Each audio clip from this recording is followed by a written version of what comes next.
Sebenar apapun tingkahmu, sebaik apapun perilaku hidupmu, kebencian dari manusia itu pasti ada.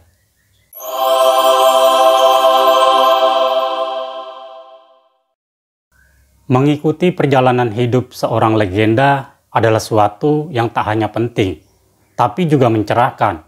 Perjuangannya bisa mencapai puncak prestasi, dapat menginspirasi, sekaligus memberi banyak pelajaran berharga untuk diteladani dan ditiru, termasuk legenda tinju Indonesia. Dunia tinju profesional Indonesia sejak Indonesia merdeka sampai saat ini sudah mencetak 9 juara dunia tinju profesional. Mereka adalah Elias Pikal, Niko Thomas, Muhammad Rahman, Daud Yordan, Suwito Lagola, Ajib Albarado, Thibaut Monabesa, Ongen Sakno Siwi, dan Chris John. Dari deretan nama tersebut, nama Elias Pikal yang mendapat julukan The Exocet pantas diukir dengan tinta emas dalam prestasi olahraga nasional. Nyong Ambon kelahiran Saparua ini telah menjadi pionir atau jalan pembuka bagi generasi penerusnya di cabang tinju untuk mertas asa ke jenjang kejuaraan dunia. Eli adalah juara dunia pertama yang dimiliki oleh negeri ini.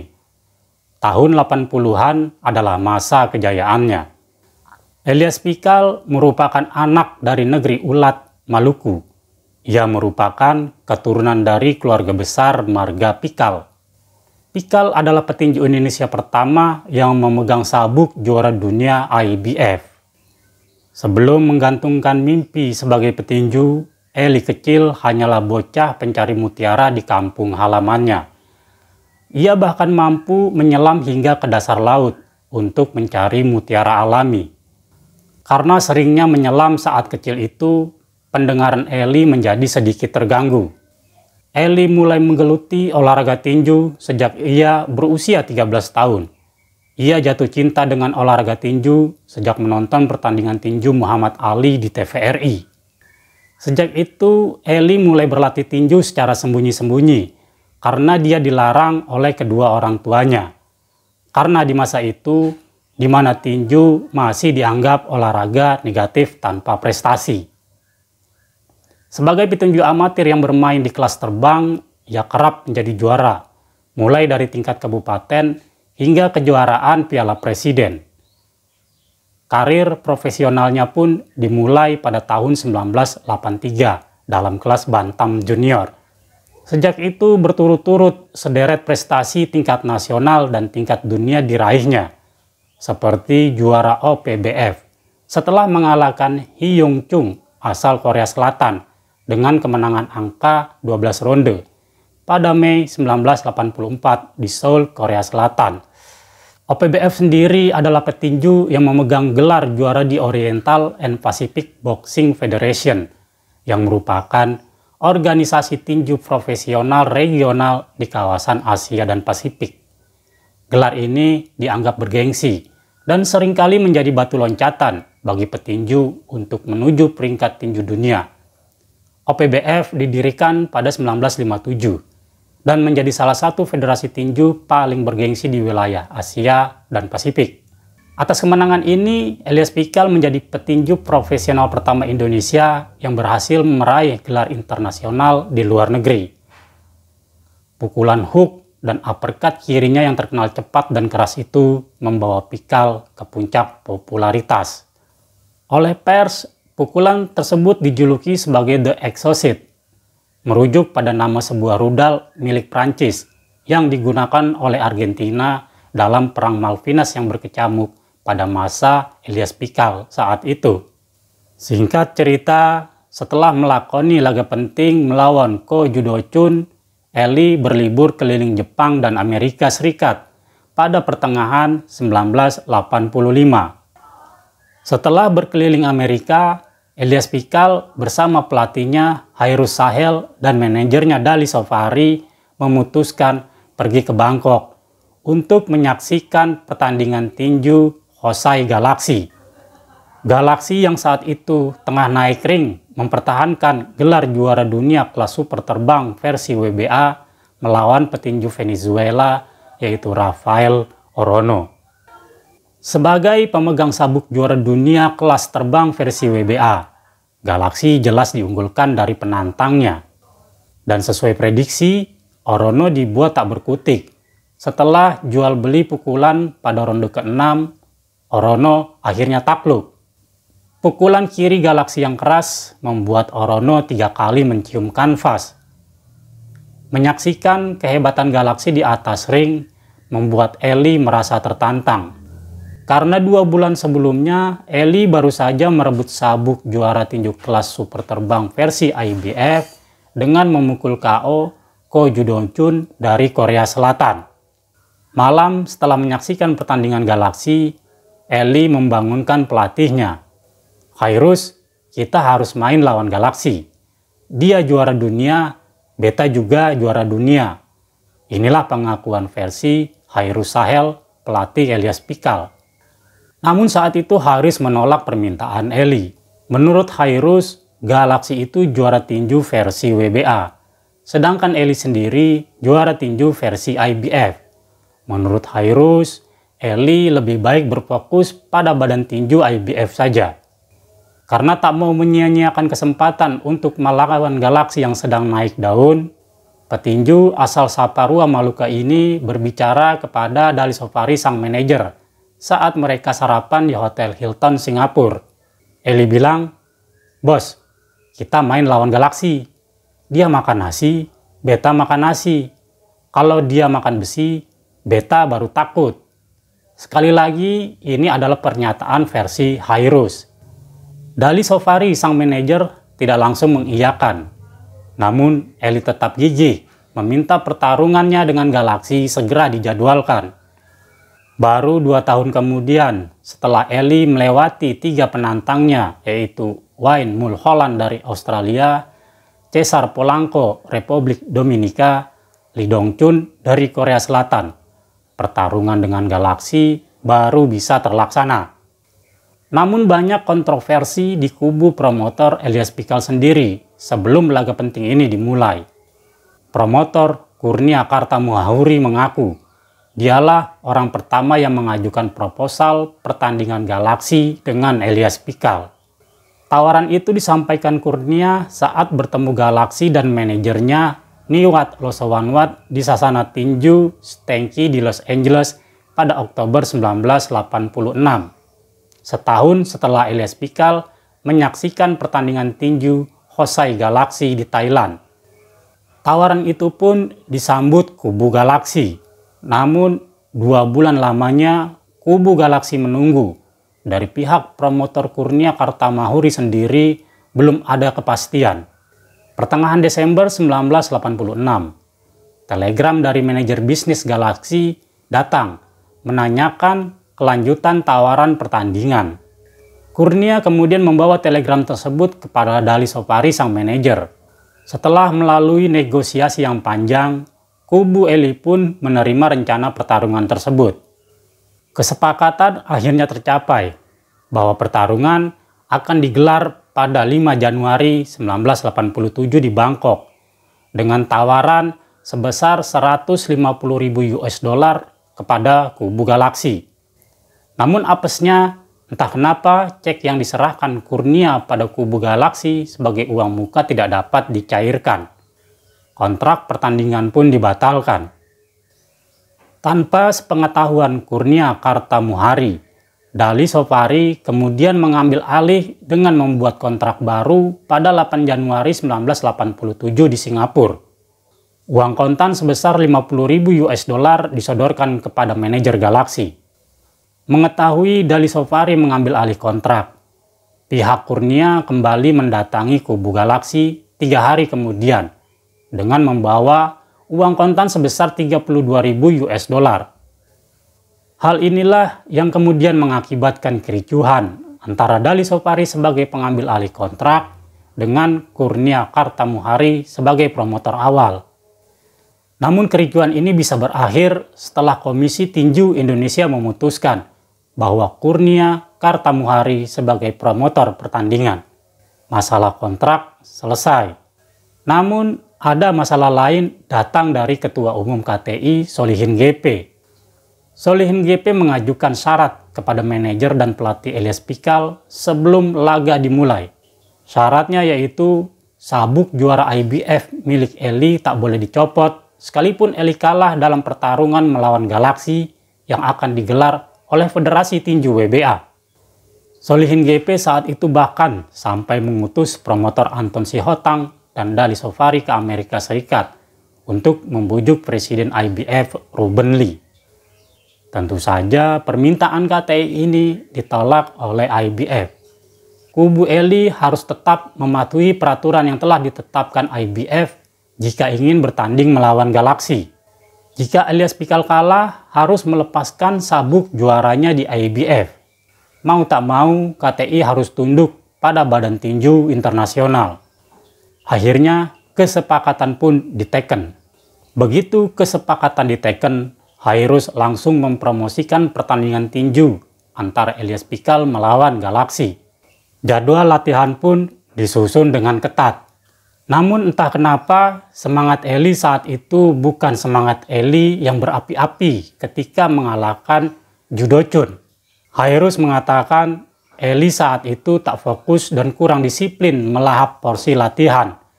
Bahkan Eli lebih sering bolos latihan untuk menjemput pacarnya. Persiapan Eli sepertinya setengah hati untuk menghadapi Galaxy.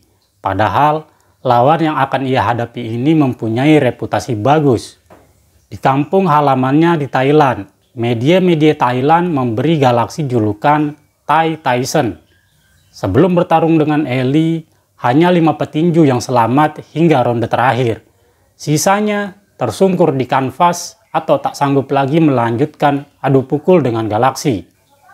Pada hari yang telah ditentukan, World Boxing Association Superflight Title kemudian menggelar pertandingan pada Sabtu 28 Februari. Laga tinju memperebutkan gelar juara dunia WBA kelas terbang super atau sama dengan kelas bantam junior 52 kg di Stadion Utama Gelora Bung Karno. Mempertemukan juara bertahan, Hosai Galaxy 27 tahun, kelahiran Phetchabun 15 Mei 1959. Rekor kemenangan 29 kali kemenangan, 26 diantaranya dengan kemenangan KO, dan hanya mengalami 1 kali kekalahan. Penantangnya Elias Pikal 29 tahun, kelahiran Ulat, Saparua, Maluku, 24 Maret 1957, dengan rekor menang 14 kali menang, 10 diantaranya dengan KO, dengan 2 kali kekalahan. Sebelum laga dimulai, promotor Kurnia Kartamuhari memeriahkannya dengan menggelar konser Rhoma Irama di Stadion GBK sebagai acara pembuka tinju dunia berkolaborasi dengan musik dangdut. Pelatih Hairus Sahel menjelaskan, konser dangdut Rhoma Irama dalam laga penting itu sebagai salah satu jalan memotivasi Elias Pikal saat menghadapi Raja KO dari Thailand. Dan inilah pertandingan terbesar sepanjang sejarah tinju tanah air yang berlangsung dalam perebutan gelar juara dunia WBA kelas terbang super. Pertandingan itu digambarkan sebagai super fight terbesar dunia sepanjang tahun 1987 karena menghabiskan uang hampir 1 miliar rupiah. Media menyebutnya sebagai pertandingan tinju termahal. Bisa jadi termahal di Indonesia. Ketika Pikal menantang Hosai Galaxy, belum ada pertandingan tinju yang menghabiskan uang sebanyak itu. Disebut terbesar karena 2 juara dunia di kelas yang sama, kelas bantam junior, versi WBA dan IBF bertarung dalam satu ring. Dan dalam kontrak pertandingan itu, Galaxy dan Pikal dibayar sama-sama sebesar 150.000 US dollar. Berita rencana pertarungan Galaxy Pikal sangat ramai seantero Nusantara. Tiket termurah dijual Rp5.000, tetapi menjadi 2 kali lipat ketika orang terdesak dan harus membelinya dari tangan makelar. Tiket mahal Rp125.000, duduk dekat ring. Sehari sebelum laga dimulai, ketika sesi timbang badan di lantai dasar Hotel Indonesia, Galaxy dinyatakan overweight atau kelebihan berat badan hampir 2 kg. Di kubu Eli tentu sontak, semua bersorak. tanda kemenangan sudah di depan mata. Jika benar galaksi overweight, Ellie menang secara otomatis. Ternyata itu adalah bagian dari taktik dari kubu galaksi. Sebenarnya galaksi tidak pernah overweight. Ia sengaja mengarang kelebihan berat badan sebagai taktik untuk mengelabui kubu lawan. Sebelum menghadapi Elias Pikal, Hosai Galaxy telah memenangkan 5 kejuaraan dunia WBA kelas bantam junior, dan semua dimenangkan Galaxy dengan KO. Galaxy merebut gelar lowong WBA kelas bantam junior di Bangkok tahun 1984 dengan memukul KO ronde ke-6 Eusebio Espinal dari Republik Dominika. Setelah itu, Galaxy mempertahankan gelar juara dunianya dengan memukul KO pada ronde ke-7 Dong Chunle dari Korea Selatan, memukul KO ronde ke-5 Rafael Orono dari Venezuela, menang KO ronde kedua dari Edgar Montserrat dari Panama, dan memukul KO ronde ke-5 Israel Contreras dari Venezuela. Elias Pikal sendiri memenangkan 4 kejuaraan dunia IBF dan sekali kalah. Pikal memukul KO ronde ke-8 Jo Do Chun dari Korea Selatan dan menghentikan langkah Wai Mulholland dari Australia pada ronde ketiga. Kalah angka dalam pertarungan 15 ronde melawan Cesar Polanco dari Republik Dominika. Memukul KO Polanco di ronde ketiga dalam tanding ulang langsung. Dan memukul KO ronde ke-10 Dong Chunle dari Korea Selatan.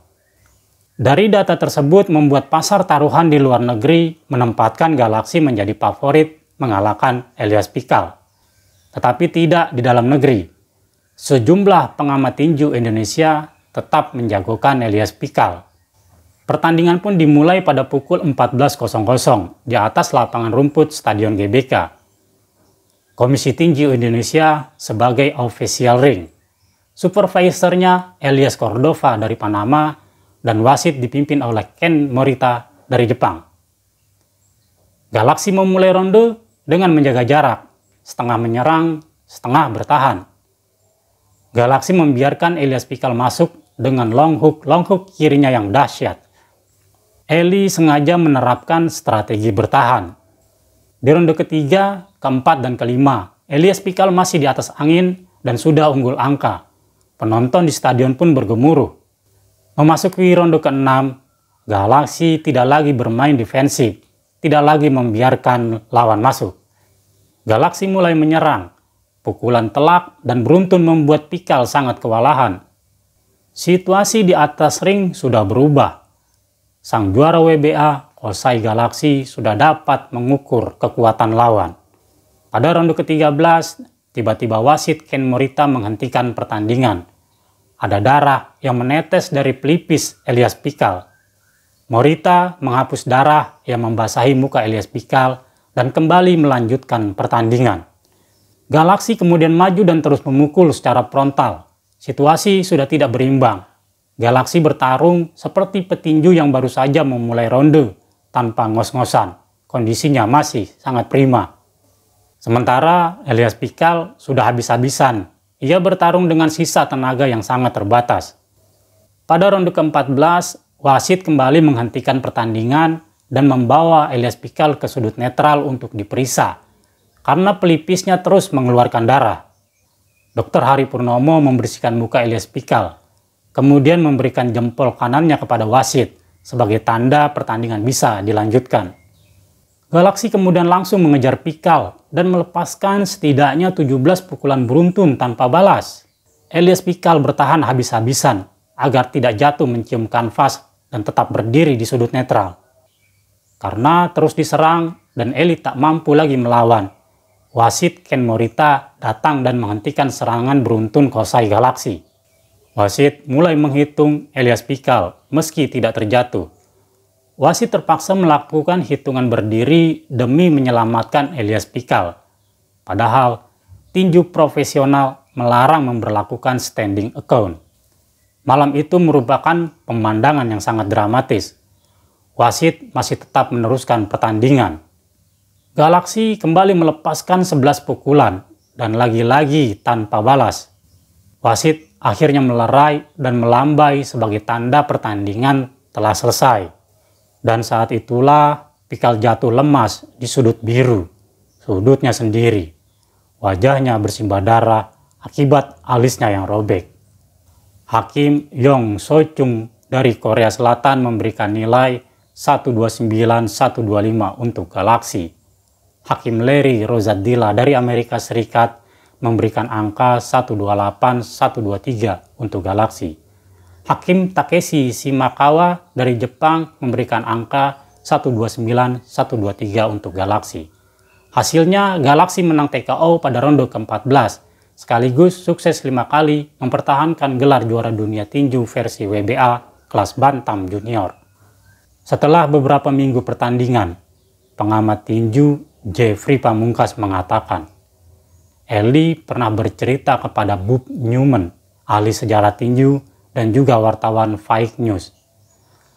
Sebenarnya ketika itu Ellie menolak bertarung melawan Galaxy. Menurut Jeffrey, Ellie mengatakan pertarungan tersebut terpaksa diterimanya karena desakan dari berbagai pihak. Dan hal inilah yang membuat Ellie pun bertarung tidak dengan sepenuh hati. Sedangkan di kubu Galaxy sendiri, pertarungan itu kata Jeffrey rupanya sangat berkesan. Dalam beberapa kali kesempatan, Jeffrey berjumpa dengan legenda Thailand itu. Dan Galaxy selalu menanyakan bagaimana kabar Elias Pikal. Dan ia selalu menyampaikan salam. Setelah terjadi pergulatan batin berbulan-bulan karena depresi pasca kekalahan melawan Galaxy, Ellie mampu kembali bangkit dan merebut gelar IBF kelas bantam junior dari sang juara bertahan waktu itu, Tae Il Chang dari Korea Selatan. Gelar ini sempat bertahan sampai 2 tahun, hingga akhirnya Pikal harus terbang ke Roanoke, Virginia, Amerika Serikat untuk mempertahankan gelarnya melawan Juan Pablo Perez dari Kolombia pada 4 Oktober 1989. Namun dalam pertandingan itu, Pikal harus menyerahkan gelarnya setelah kalah angka. Pasca kekalahan dari Perez, Pikal sempat bertanding non-gelar sebanyak 3 kali. Hingga akhirnya ayah dari Raulin Lee dan Matteo Pikal ini pun sedikit demi sedikit menyingkir dari ring tinju. Pikal yang tidak sempat lulus SD ini kemudian bekerja sebagai petugas keamanan di sebuah diskotik di Jakarta. 13 Juli 2005, ia ditangkap oleh polisi karena melakukan transaksi narkoba di salah satu diskotik. Ellie lalu divonis hukuman penjara selama 7 bulan oleh Pengadilan Negeri Jakarta Pusat. Penangkapannya ini sempat menuai kritikan dari berbagai pihak yang menyoroti tiadanya jaminan hidup yang diberikan pemerintah kepada atlet yang telah mengharumkan nama negara. Setelah bebas dari penjara, Pikal diterima bekerja di KONI Pusat sebagai asisten ketua KONI Agung Gemelar. Sepanjang karir profesionalnya, rekornya adalah 20 kali kemenangan dengan 11 KO, 1 seri, dan 5 kekalahan.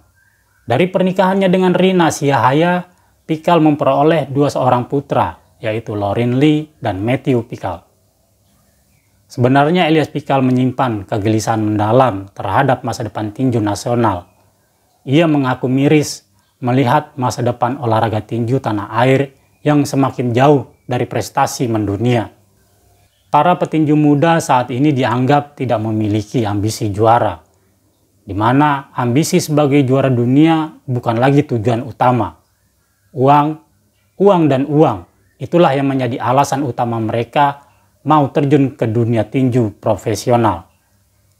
Padahal, untuk bisa mendapat predikat juara dunia seperti Ellie, pengorbanan dan perjuangan berat mesti ia lakoni. Berasal dari sebuah desa kecil bernama Saparua di Provinsi Maluku Tengah, Ellie memulai karirnya sebagai petinju amatir.